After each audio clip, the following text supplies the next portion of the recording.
Мен Сіз кімсіз? Назгүл. Назгүл. Анау Құндыз. Сіз Құндызсыз ғой. Мен сіздің қасыңызға отырсам бола ма? Кел, Назгүл сен бері қарай жақын отыр. Жасыңыз нешеде? 33-тесіз, иә? Десе де қыздың жасын сұрамайды ғой енді. Мен де бір болмайтын сұрақ қойдым. Кешірім сұраймын. Студияға қараңызшы, мына жан жаққа кім таныдыңыз? Ар жаққа қараңыз, бер жаққа қараңыз. Кім таныдыңыз? Кім ол? Кім? Ана екі қыз кім? Екі қыз. Айша. Айша? Гүлсімжан.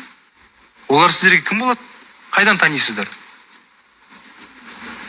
Бірге оқыдыңыздар ма бір мектепте? Иә. Мынау қасыңызда ер азамат отыр ғой, ар жағыңызда. Танисыз ба? Танисыз ғой, иә? Күшті аға, иә? Мына төрдегі аға ше. Жақсы ағай ма? Иә. Туған ағаңыз ғой. Сіздің ше? Туған аға. Туған ағаңыз ба?